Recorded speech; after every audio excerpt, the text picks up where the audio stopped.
بسم اللہ الرحمن الرحیم.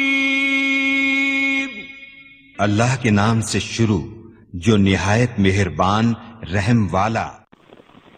پیام لے کے جو آئے صبح مدینے سے مریض عشق کی لائی دوا مدینے سے. خالق کائنات نے اپنے پیارے محبوب صلی اللہ تعالی علیہ وآلہ وسلم کو خود اس بات کا حکم دیا کہ اے محبوب آپ مجھ سے علم کا اضافہ مانگیے. قل، اب تفسیر قل کا ترجمہ جو امام اہل سنت نے کیا وہ بھی ایک علم کا شاہکار ترجمہ ہے، اس لیے کہ لفظ قل کا یہ ترجمہ کسی اور کی سمجھ میں نہیں آیا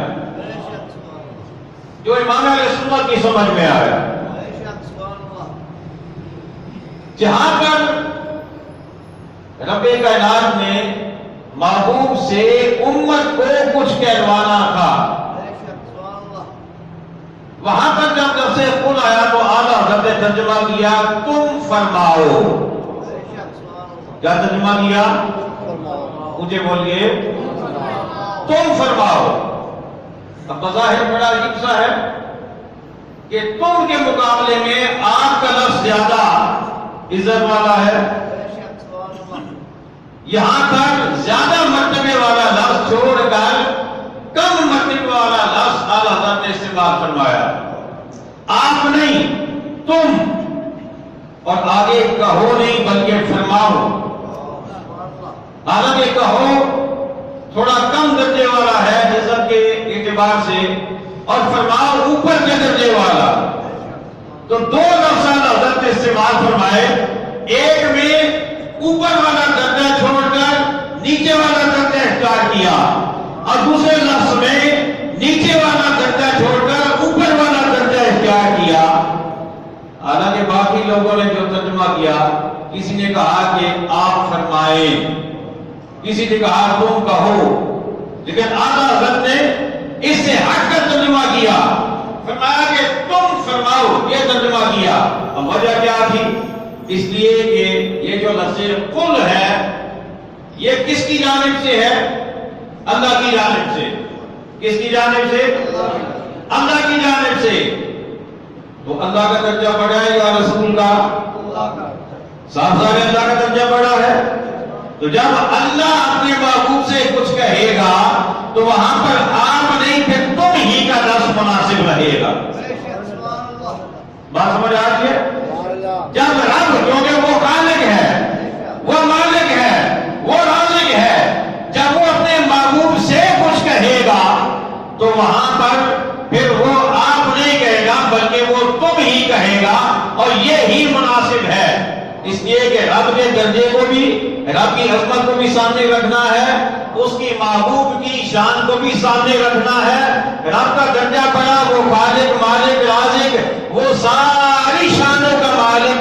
اس لیے اعلیٰ حضرت نے ترجمے میں آپ کا لفظ نہیں استعمال کیا بلکہ بولیے تم کا لفظ استعمال کیا. اچھا آگے کیا ہے؟ فرماؤ. فرماؤ اس لیے کہ رب نے جو حکم دیا وہ آگے پہنچانا کس تک تھا؟ امت تک. کس تک پہنچانا تھا؟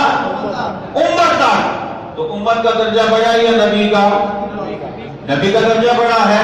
تو نبی جو کچھ امت کو کہے گا وہ فرمان ہی تو ہوگا، وہ فرمان ہی تو ہوگا. تو اسی لیے امام اہل سنت نے دو لفظ استعمال کیے. پہلے لفظ میں اللہ کا درجہ بڑا، لہذا تم کا لفظ استعمال کیا، اور آگے امت کو بتانا تھا تو وہاں پر فرماؤ کا لفظ استعمال کیا تاکہ پتہ چلے کہ دونوں کے درجے میں کیا فرق ہے. یہ امام اہل سنت ہیں. اچھا یہ تو وہاں پہ ہے جہاں پہ رب نے محبوب کے وسیلے سے امت کو کوئی پیغام دینا تھا، امت کو کوئی پیغام دینا تھا۔ وہاں پر اللہ حضرت نے یہ ترجمہ کیا تم فرماؤ، لیکن جہاں پر رب کی بارگاہ میں ہی رب کے حکم سے کچھ طلب کرنا تھا، اب آپ نے خود فرمایا کہ قل رب زدنی علما، محبوب مجھ سے علم کی دعا کرو، علم کی زیادتی کی، مجھ سے علم کی بلندی مانگو، اضافہ مانگو۔ اب رب سے مانگنا تھا نا، کس سے مانگنا تھا؟ مجھے بولیے، رب سے مانگنا تھا۔ تو اب حضرت نے یہاں پر تم فرماؤ کا ترجمہ نہیں کیا، یہاں ترجمہ کیا تم عرض کرو۔ کیا ترجمہ کیا؟ تم عرض کرو، کیونکہ تم رب سے لینا چاہتے ہو، اور رب کی شان یہ ہے کہ اس کے سامنے عرض کی جاتی ہے۔ تو یہ امام اہل سنت کا اعجاز ہے، یہ آپ کا مرتبہ، یہ آپ کا مقام، یہ آپ کی شان، یہ آپ کا علم، اور یہ آپ کی عقل، یہ سمجھ، یہ فہم ہے آپ کا کہ آپ صرف نفس کو نہیں دیکھتے، یہ دیکھتے ہیں کہ آیا کدھر سے جا کدھر رہا ہے، آیا کدھر سے جا کدھر رہا ہے، کون کس سے کیا کہہ رہا ہے۔ نفس ایک ہی ہوتا ہے، لیکن ترجمہ اعلیٰ حضرت ہر جگہ ایک ترجمہ نہیں کرتے۔ قل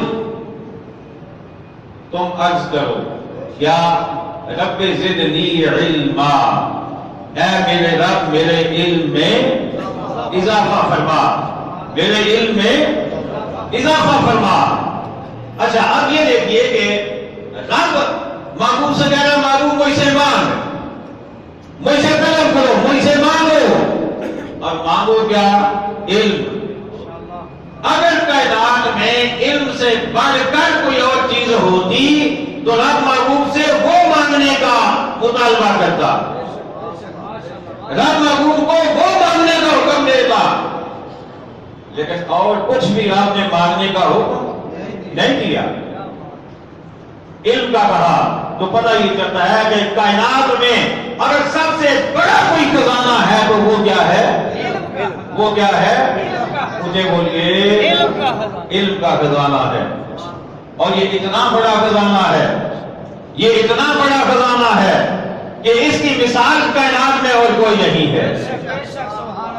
اے شہنشاہ مدینہ الصلاۃ والسلام، اے شہنشاہ مدینہ الصلاۃ والسلام،